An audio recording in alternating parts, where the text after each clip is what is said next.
Great to welcome our interviewee, Don Morrison. Don will be known really well to quite a lot of you here. I think Don and I have known each other probably since the 1980s. We were in different churches at the time, and we encountered each other on the football field. Is that right? Yeah, encountered. Sorry? Encountered. Yes, Don was a very subtle player. But then, when this church began back in 1989, called South Birmingham Evangelical Church then, Don and his wife Jenny were founder members, and Don was one of the very first elders, as we have our church leaders, elected elders. And Don is still doing that role. We have tried all kinds of ways to get rid of him, but we haven't been able to. So Don is still one of our founding elders and very valued in his leadership role in the church.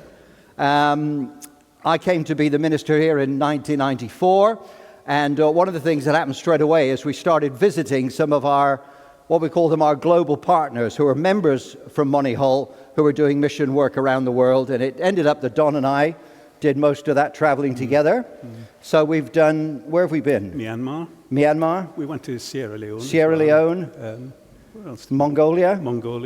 And of course Poland. Yeah. So we've had a few adventures as well together. So Don isn't just, well, it was a fellow church leader till I retired from that, but a great friend. And so lovely to have Don, who's going to share a bit of his life story. Now, Don is from Scotland, okay? And I did notice a few other Scots here today, so I said I'm going to be just very careful about, because I can take the mickey out of Don, but I don't want to offend any other here, all right? But Don is actually from the islands around Scotland, and I want to tell you something. I have always been totally confused about islands around Scotland. I mean, I know there's about 2 million of them, but the kind of main ones, okay? And so just to kind of locate Don a bit, here is a geography quiz for about 1 minute. Okay, you might see, can you see 1 to 5 there just about? All right. And down the down the right-hand side are some of these Scottish islands, okay? And all I want you to do is to think, okay, what number matches what island? Now, you might know this, absolutely. I've been totally confused about a lot of this for a long time, but I want to try to locate Don properly, okay? So, have you had a little bit of time to think? All right. Number 1 is what? Skye. Is the Isle of Skye. Yep. Number 2 are the Orkneys. How many knew those were the Orkneys? Yes, it's not just me, is it, that gets confused about all these different islands. Okay, so number 3, Outer Hebrides. How many of you would have got that? Yeah, still not too many. All right. So number 4 is Shetland. See, I still can't quite get my head that Shetland is the northernmost of all of these, despite watching the programs about it. So that means number 5 is Mull. There we go. Is that accurate? Yeah. Great. Now, Don, okay, is from the Isle of Lewis. The Outer Hebrides, which consist of Lewis, Harris, North Uist, Benbecula, South Uist, and Barra. God, there we are. Isn't he clever? Okay, so this is where we're locating Don. So the top of those islands is the Isle of Lewis, and which city? Was city? Yeah, the city of Stornoway. The city. How is it described? It must be. It's the only town in the Western Isles. The only town in the Western Isles, okay, is Stornoway. So that is where Don's background is, okay? So that's where we are just now. So, Don, you were born in, you told me, 1950.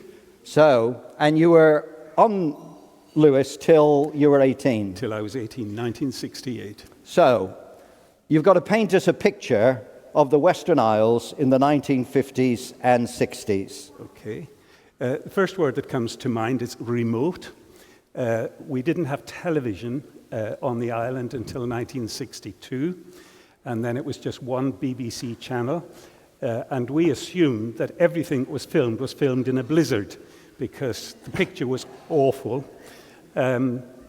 But it was remote geographically, of course. The distance from Stornoway to Ullapool, which is where you catch the ferry, is double the distance from Dover to Calais. So it's out in the North Atlantic. In the summer, the sun just barely goes down, so it's daylight, more or less, all through the night. In the winter, we were going to school in the dark and coming home in the dark. So it's light by about 10 a.m., gets dark again by about 4 p.m. The weather is North Atlantic, which means that from September through to March, there is one storm after another. One of my childhood memories is looking out my bedroom window and seeing the flares go up for the lifeboat. So often, the lifeboat would be called out, ships in distress, this kind of thing. In Stornoway itself, it was a very, very busy port in the sense that we had lots of international ships coming in. In those days, the cod was found in Iceland, and Stornoway was the last place to call in before you got up to Iceland or the fisheries up in that area. So a common conversation at school would be, have you been down to the harbour? What's in today? And there would be Royal Navy. I've actually walked on a Royal Navy submarine. Just went down the gangplank and walked on it. Nobody stopped me. Minesweepers, fishery protection vessels, liners. We saw trawlers from Vigo in Portugal, northern Spain, from Holland, from Norway, from France, from Germany. It was very cosmopolitan in that sense. What did you it sounds really rude. What did you live in? Because we think of remote crofts and stuff like that. Were you in something like that? Something you may be familiar with, a council house. Okay. Yeah. The main industry in those days, and it's experiencing something of a revival, was Harris Tweed. Harris Tweed is a very strong cloth.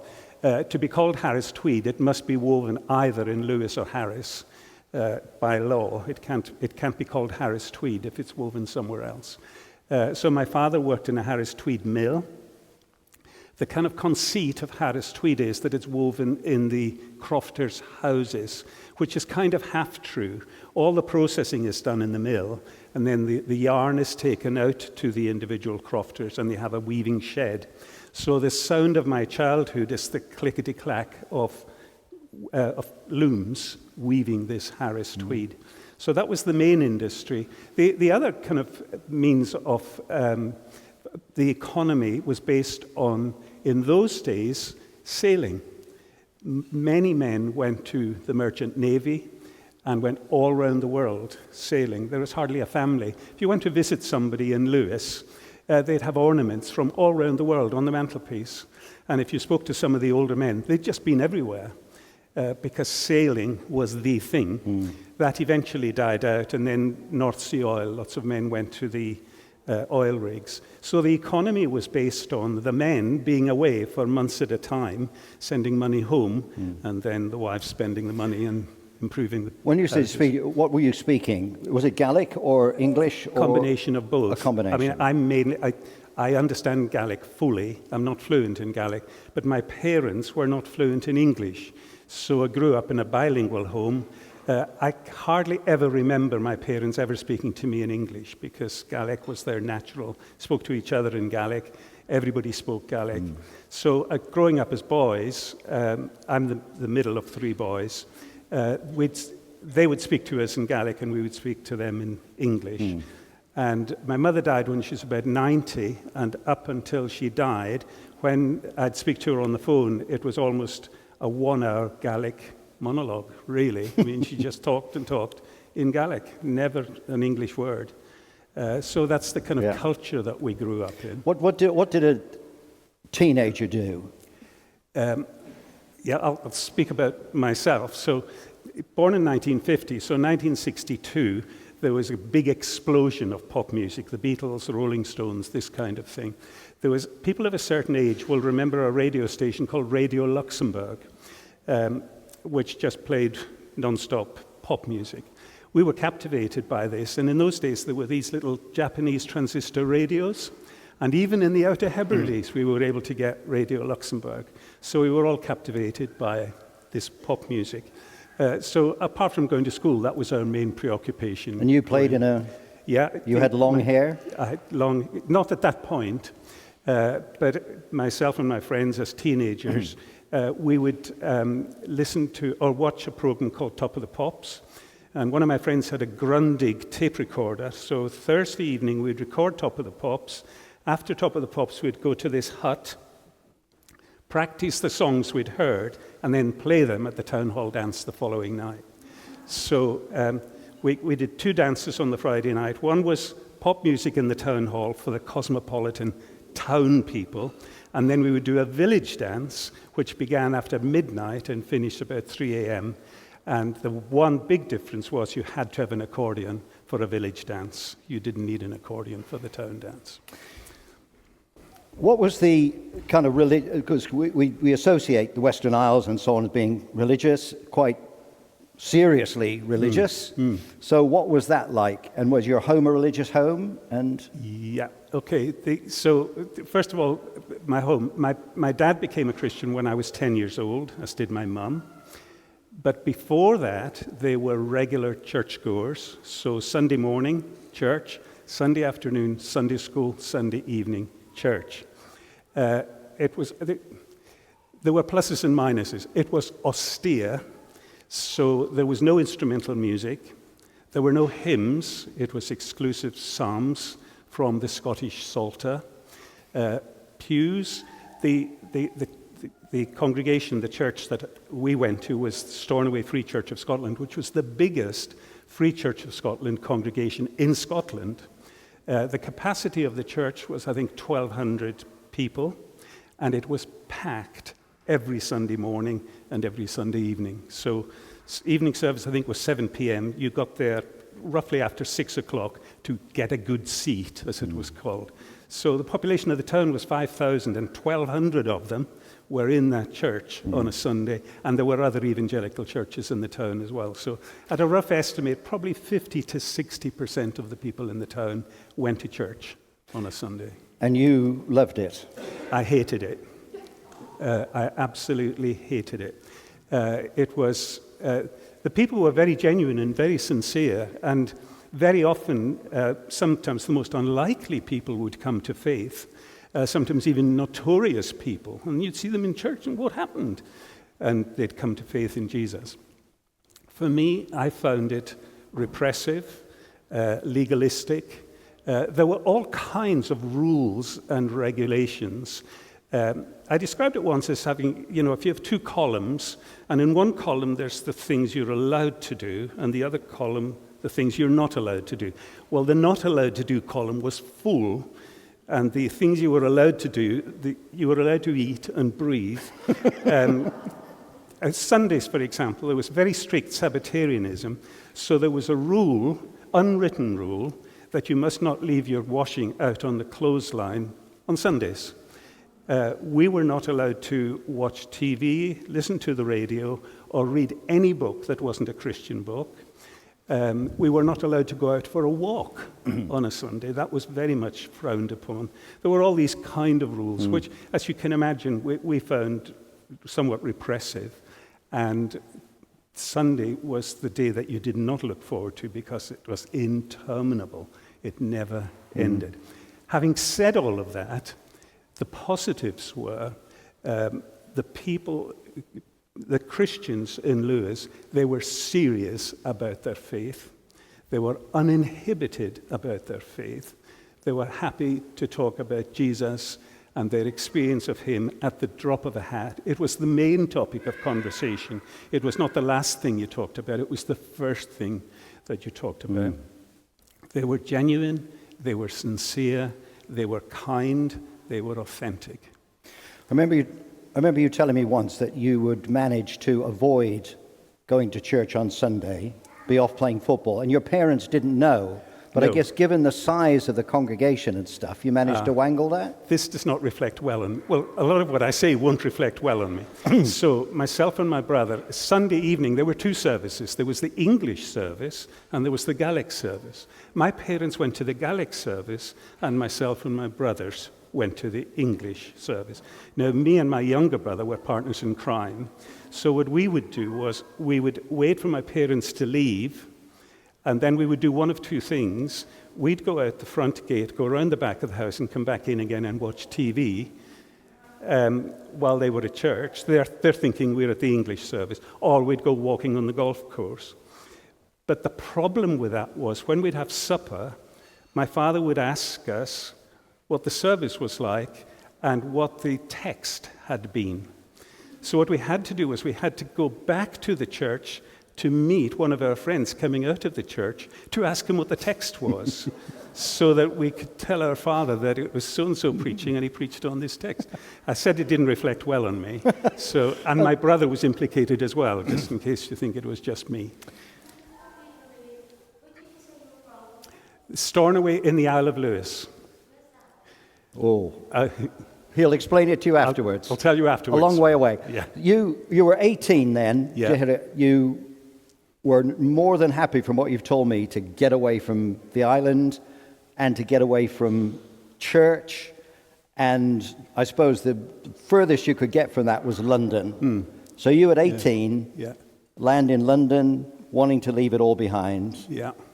Well, there was my parents agreed that it was a good idea because my parents wanted me to go to university. I should explain my mother used to say, you were a lovely boy till you were 12, which is the most amazing backhanded compliment you can get, which means that from 12 to 18, I was conscious in myself of a moral decline. You know, you have certain standards, and then you disappoint yourself that you feel you fall below those standards, and then you think, I won't fall any further, but you do. So by the time I was 18, I wasn't really in a good place. My life was pretty aimless. I didn't want to go to university. I was playing in the band, so I was earning, in those days, good money, as they say. So the summer after I left school, my parents could see this is not good long term. So my older brother was already in London, so they persuaded me that it would be a good idea to go to London to stay with my older brother. I think their secret plan was that my older brother would persuade me to go to university, which didn't happen. So they wanted me to go, and I wanted to go. I couldn't wait to get away because, as I've said, I found it very repressive. Yeah.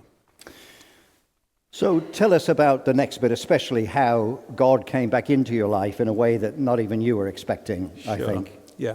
Well, the day I left Lewis, which was November 1968, I thought, one of the best bits about leaving this island is I will never have to go to a church ever again. And in fact, shortly after I arrived in London, a friend from Stornoway, a Christian friend, came to visit us to try to encourage us to go to church. And after he left, myself and my brother were chuckling to ourselves, thinking, poor soul, he thinks we're going to go to church. No chance. But what I did find, bear in mind this was swinging London, the swinging 60s, so all this promise. What I discovered was it wasn't what it was cracked up to be.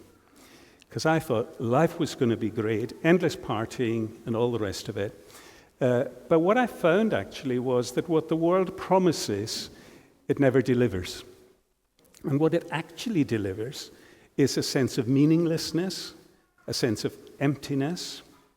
I hesitate to share this with you because I read it earlier before I came and I got quite emotional. There was some of you may remember a singer-songwriter. He died not so long ago called Chris Christopherson. And he wrote a song called Sunday Morning Coming Down. So I'll just read a couple of verses. It's not exactly my experience, but the sentiment is exactly my sentiment. Well, I woke up Sunday morning with no way to hold my head that it didn't hurt. And the beer I had for breakfast wasn't bad, so I had one more for dessert. Then I fumbled through my closet, through my clothes, and found my cleanest dirty shirt. Then I washed my face and combed my hair and stumbled down the stairs to meet the day. In the park, I saw a daddy with a laughing little girl that he was swinging. And I stopped beside a Sunday school and listened to the songs that they were singing. Then I headed down the street, and somewhere far away, a lonely bell was ringing. And it echoed through the canyons like the disappearing dreams of yesterday. So that, as soon as I heard that song, I thought, that's me. Lost, hopeless, helpless, thinking about life, trying to find purpose and meaning, and discovering nothing but emptiness, nothing but false promises. And so by this point, I was, after a while, myself and a few friends from school, actually, we got a flat together that we rented. And our life consisted of going to work and going to the pub. One of my friends was, I didn't recognize it at the time, dependent on alcohol. So our lives just revolved around alcohol. And it produced a real sense of hopelessness and emptiness. Next. And then, so I decided that I applied for a particular job. As it turned out, it was an insurance company, which was just incidental to me at the time, because I thought, any job will do. And I didn't see it as a long-term thing. So I turned up for an interview at this job, and it was one of those reception desks where there's nobody at the desk. You press a buzzer, and the nearest person comes. And the person who came was a young, very attractive lady called Jenny, who some of you may know. So I thought when I saw her, I thought, oh, I hope I get this job. So anyway, I had the interview, and I was offered the job on the spot. And this is strange, this sliding doors, the way your life turns. I had another interview the following day. And I said to the chap, I said, I can't say yes now, because I've got another interview tomorrow. And he said, who with? And I told him. And he said, oh, you don't want to work for them? And I said, I don't. He said, no, you don't want to work for them. You want to work for us. Give them a call. Tell them you're not coming. And I did. And so there I was at this company. And I got to know Jenny. Really liked her as a friend. She was by far the prettiest girl in the office. And I really liked her. But there was one problem with Jenny. She wanted to take me to church.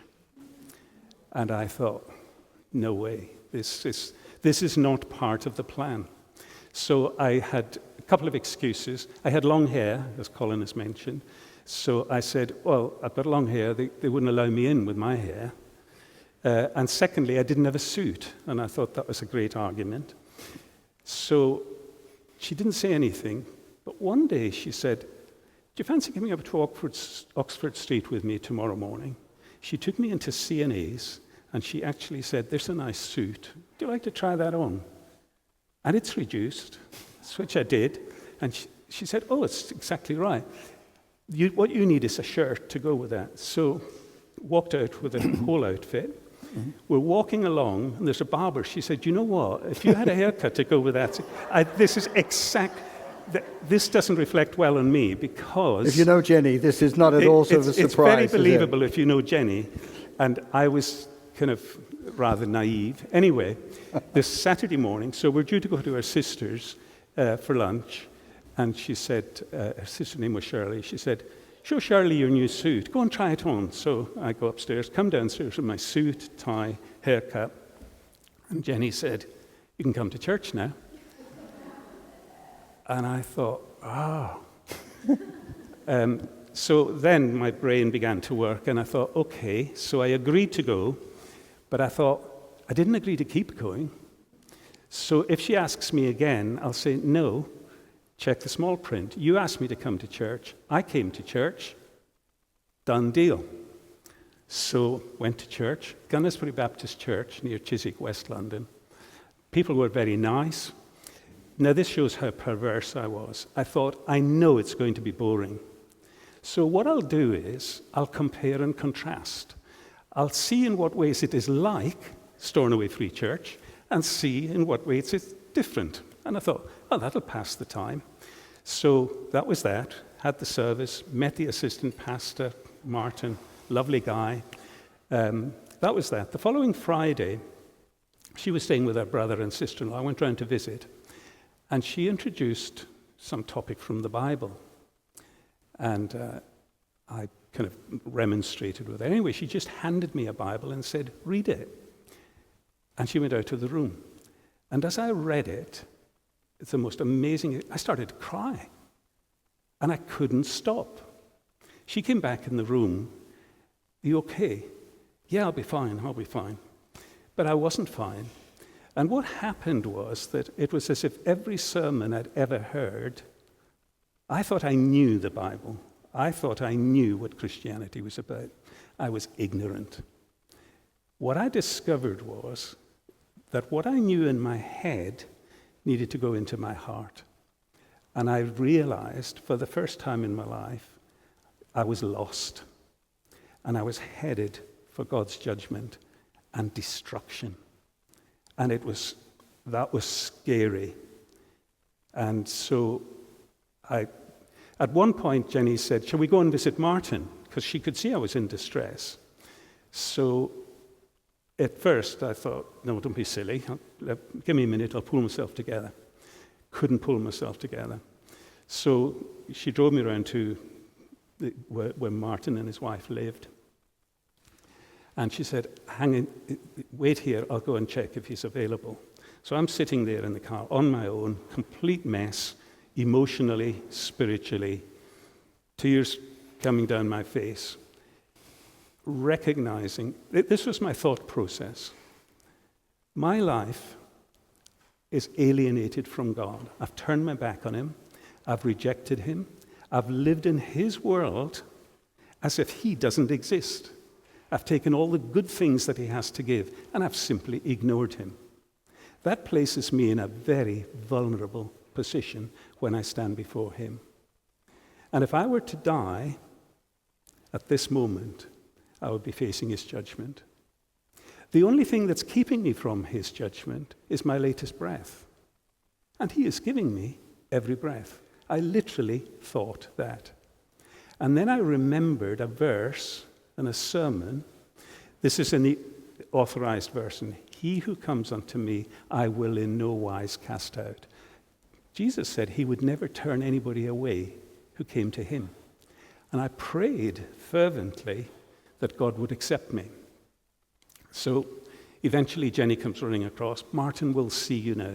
So I'm kind of this shambling wreck. Martin's at the door. He puts his arm around my shoulder and he says, come in, brother.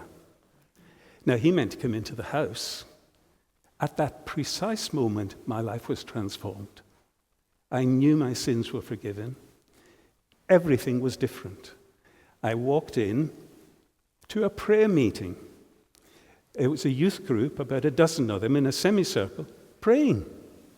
So I'm there, this complete mess, and they're praying for me. Anyway, that was that. Get home. Well, earlier, when I'd left the island, my parents had bought me a suitcase and a Bible. The Bible was still in the suitcase. It had never been opened.